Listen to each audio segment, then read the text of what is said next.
7월 11일 토요일 새벽기도에 오신 여러분들 축복하고 환영합니다. 다 함께 찬송가 461장 십자가를 질 수 있나 함께 찬송하겠습니다.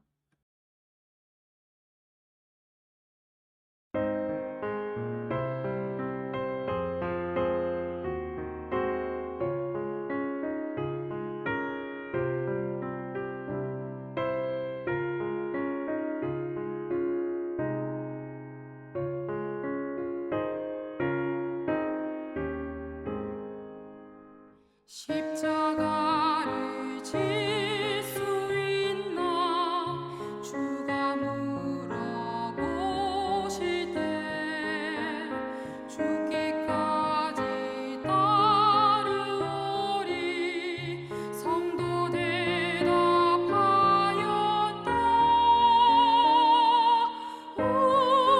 우리의 심령 주의 것이니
이 시간에는 공동의 기도 제목을 위해서 함께 기도하겠습니다. 첫 번째로는 나라를 위해서 함께 기도하겠습니다. 나라를 위해서 함께 기도할 때에는 우리나라의 교회를 위해서 함께 기도하겠습니다. 우리나라의 교회가 교회다운 교회로 잘 세워지고 이를 위해서 교회 지도자들이 경건함을 바탕으로 이러한 일에 헌신하며 살아갈 수 있도록 위해서 함께 기도하겠습니다. 두 번째로는 국내외 선교를 위해서 함께 기도하겠습니다. 국내외 선교를 위해서 함께 기도할 때에는 UCT 교회를 위해서 함께 기도하겠습니다. 의정부에 위치한 UCT 교회가 복음 안에서 또 부흥에 가는 아름다운 교회로 잘 세워지도록 위해서 기도해 주시고 이를 위해 수고하시는 이광현 목사님과 또 그 가정 가운데 함께해 주셔서 이 일을 잘 섬길 뿐만 아니라 영육간의 필요를 채우시는 주의 놀라우신 은혜를 힘입는 가정 될 수 있도록 위해서 함께 기도하겠습니다. 세 번째로는 삼성동안교회를 위해서 함께 기도하겠습니다. 삼성동안교회를 위해서 함께 기도할 때에는 우리 교회의 다섯 번째 핵심 가치인 재생산 운동을 위해서 함께 기도하겠습니다.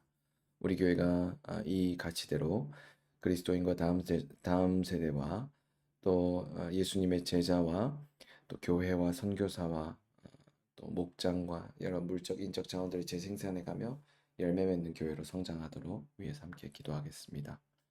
네 번째로는 교우 가정을 위해서 함께 기도하겠습니다. 교우 가정을 위해서 함께 기도할 때에는 김재겸 교우의 가정을 위해서 함께 기도하겠습니다.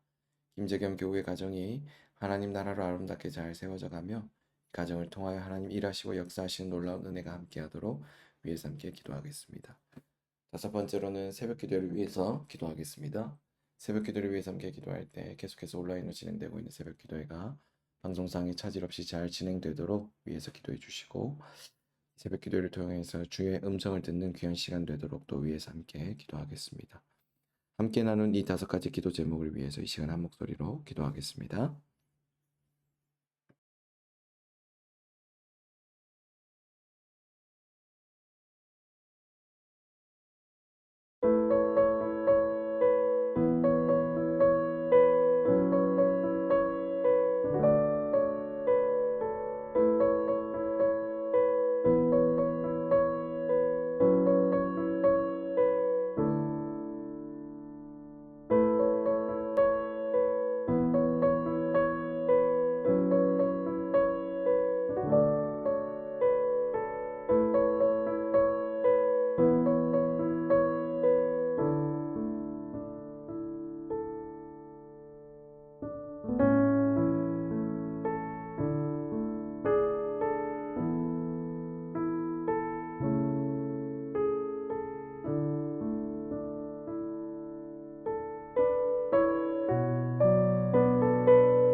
예수님 이름으로 기도합니다. 아멘. 오늘 하나님께서 우리 모두에게 주신 말씀은 시편 11편 1에서 7절까지의 말씀입니다.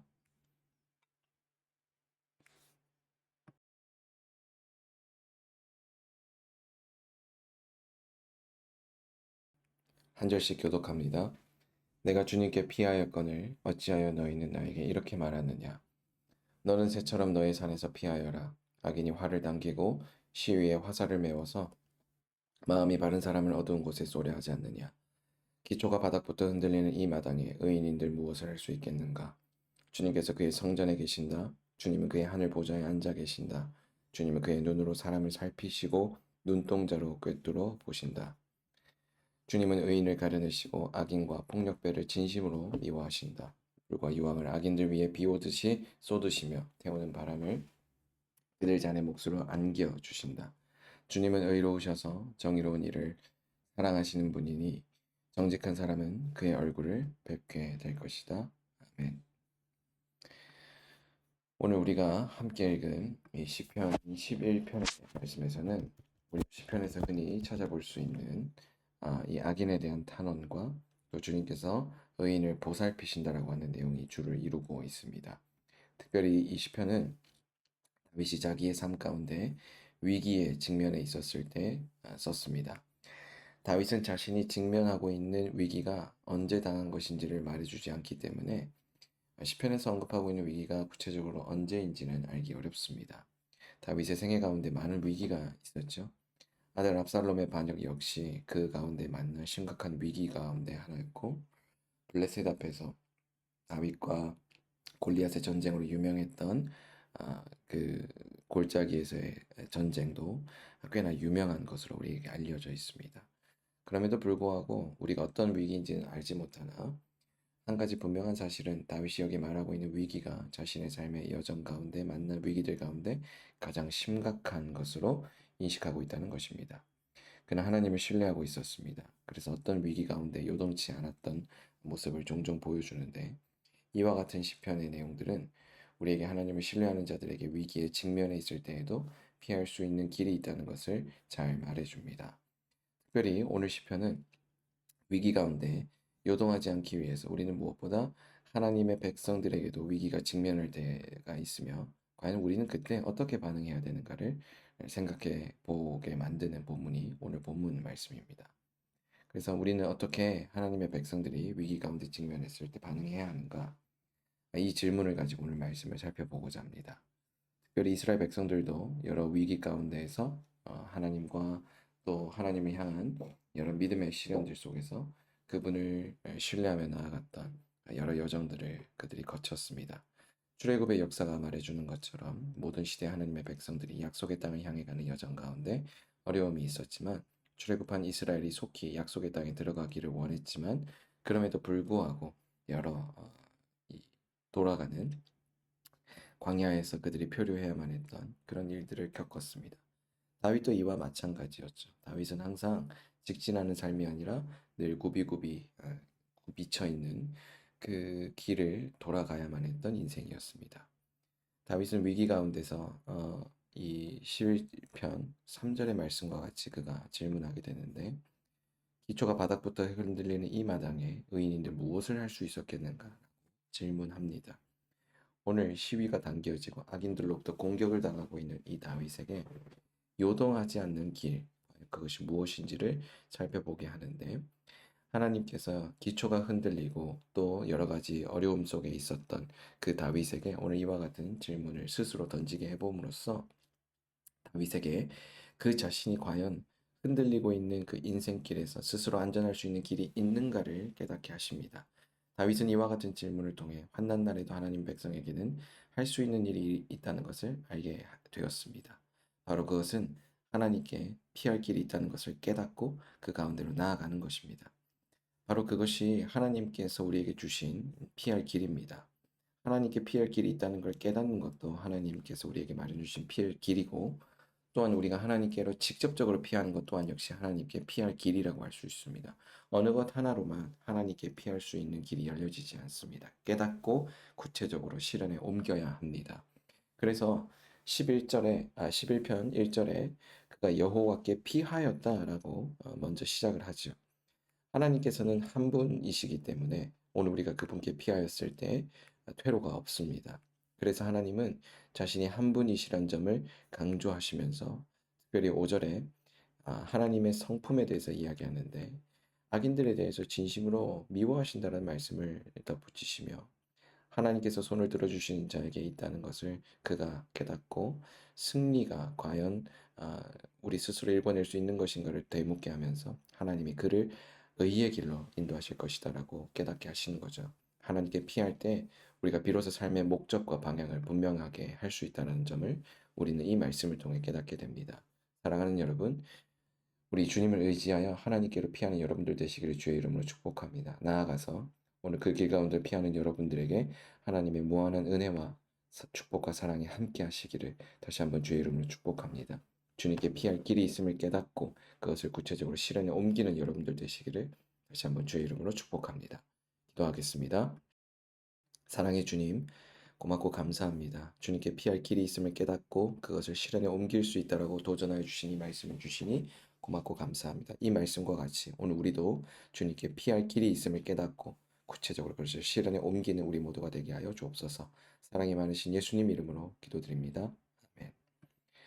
시간 이후에는 각자 가진 기도 제목을 위해서 기도하겠습니다.